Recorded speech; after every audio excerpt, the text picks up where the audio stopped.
وہ کامل اور اکمل ترین ہستی ہیں کہ جو بے مثل و بے مثال ہیں، اس معاشرے میں بھی اور اس معاشرے میں بھی اور قیامت تک آنے والی تمام تر خواتین میں۔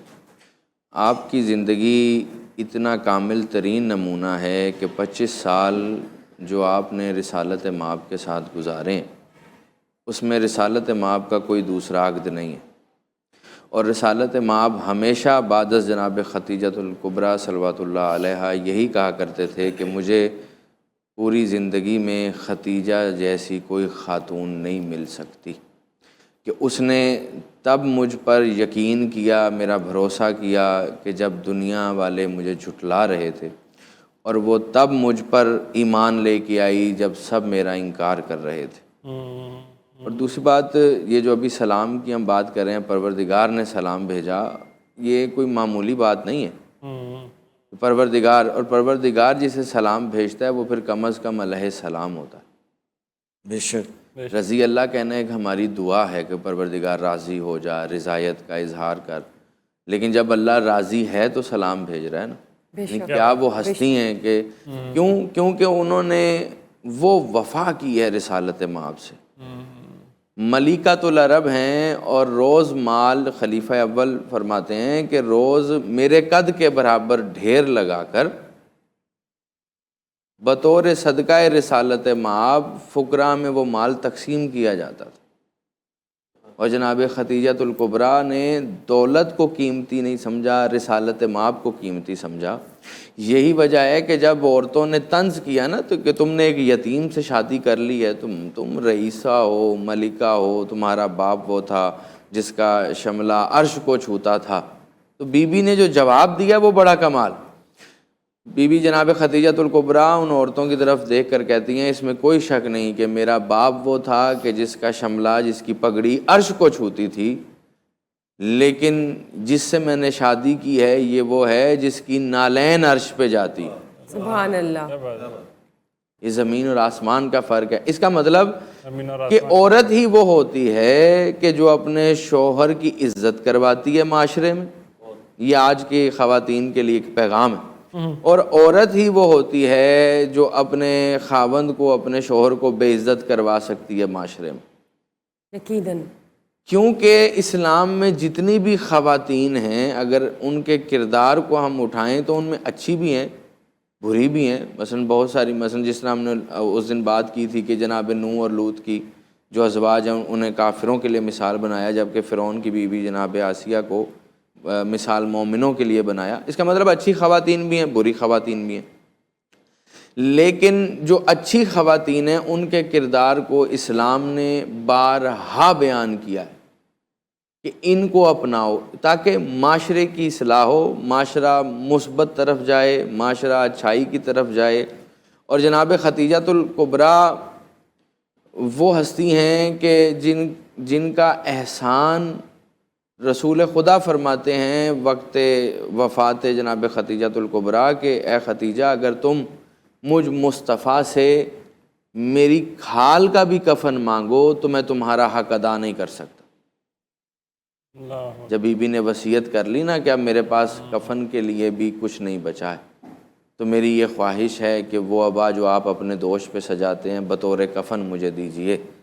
تو رسالت مآب رو پڑیں اور رو کر کہتے ہیں اگر تم مجھ محمد سے میری کھال بھی مانگو نا بطور کفن تو بھی میں تمہارا احسان ادا نہیں کر سکتا۔ اور خدا نے جبرائیل کو بھیجا کہ جاؤ اور حبیب سے کہو کہ یہ محسنہ اسلام ہے، اس کا کفن میں جنت سے بھیجوں گا۔ سبحان اللہ، سبحان اللہ۔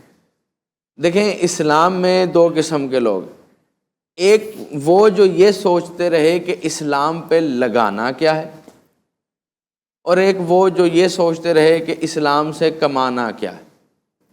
جو لگانے والے تھے انہوں نے جب مال کی ضرورت پڑی مال لگایا، خون کی ضرورت پڑی خون لگایا۔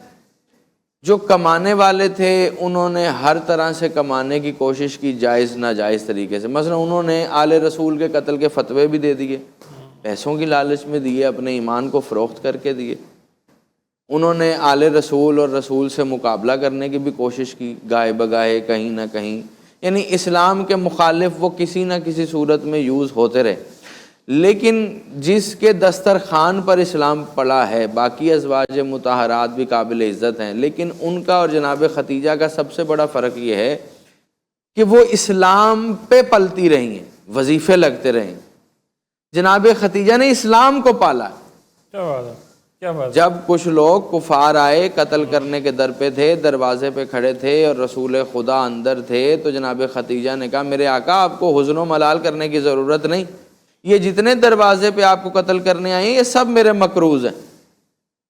اور بی بی نے حجاب کے پیچھے سے، چادر کے پیچھے سے، دروازے کی اوٹ سے ایک ایک کا نام لے گا، او فلاں ابن فلاں، کیا تو میرے اتنے رقم کا مکروز نہیں، تیرا باپ میرا مکروز نہیں؟ انہوں نے تلواریں پھینک دی، انہوں نے کہا جی بالکل ہم آپ کے مکروز ہیں۔ کہا پھر اگر قرض چاہتے ہو کہ معاف ہو تو اس کا کلمہ پڑھتے جاؤ، اقرار نبوت، اقرار توحید کرتے جاؤ تو تمہارا قرضہ معاف ہوتا جائے گا۔ تو اسلام میں قرض معاف کروانے کے لیے بھی کچھ لوگ داخل ہوئے نا، بعد میں پھر وہ خوارج اور سارے معاملات جو اس طرف چلے گئے وہ ایک الگ بحث ہے۔ لیکن جناب خدیجۃ الکبریٰ نے اپنا سب کچھ قربان کیا ہے اسلام کے لیے، رسول خدا کے لیے اور اللہ کے لیے۔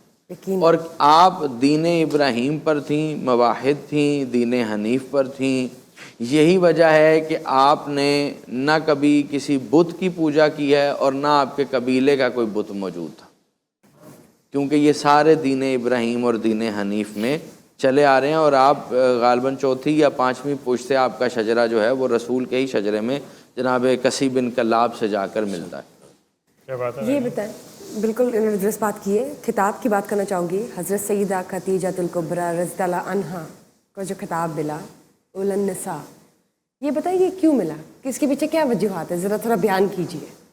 دیکھیں، حضرت خدیجہ الکبریٰ رضی اللہ تعالی عنہا آپ کی ولادت ہوتی ہے عام الفیل کے واقعے سے 15 سال قبل، اور 65 برس کی عمر میں آپ کا وصال ہوتا ہے۔ آپ اپنی پیدائش سے لے کر وصال کے وقت تک کوئی ایسا لمحہ نہیں ہے کہ پاکیزگی اور طہارت کے بغیر گزارا ہو۔ آپ جب اسلام میں داخل ہوتی ہیں، اعلان نبوت آقا علیہ الصلوۃ والسلام جب فرماتے ہیں، آپ کی عمر مبارک 40 برس ہوتی ہے۔ ام المومنین کی عمر مبارک جو ہے وہ اس وقت 55 برس ہوتی ہے۔ 55 سال جو قبل آپ کی زندگی ہے، پہلے کی زندگی ہے، آپ اس زندگی میں اس معاشرے میں جس میں بتوں کی پوجا کرنے والے بھی تھے، سورج کی پوجا کرنے والے بھی تھے، آگ کی پرستش کرنے والے بھی تھے، اور آٹے کے بت بنا کے ان کی پوجا کر کے انہی کو کھانے والے بھی موجود تھے، ستاروں کی پوجا کرنے والے بھی موجود تھے۔ اس دور کے اندر جہاں ظلم اور زیادتی کو فخر سمجھا جاتا تھا، کسی کے حق چھیننے کو بہادری سمجھا جاتا تھا، کمزور کو دبانے کو اپنی شجاعت سمجھا جاتا تھا، اس معاشرے کے اندر بھی سیدہ خدیجہ الکبریٰ رضی اللہ تعالی عنہا آپ عرب کے اندر طاہرہ کے لقب سے معروف تھی، بے شک ہے، پاکیزہ کے لقب سے معروف تھیں، اور سیدہ نساء قریش، قریش کی جتنی خواتین تھیں ان کی سردار ہونے کے اعتبار سے آپ معروف تھیں، عدل کے اعتبار سے، انصاف کے اعتبار سے، سخاوت کے اعتبار سے، شجاعت کے اعتبار سے، ایمانداری کے اعتبار سے، تجارت کے اعتبار سے، خاندانی امور چلانے کے اعتبار سے، ہر معاملے میں۔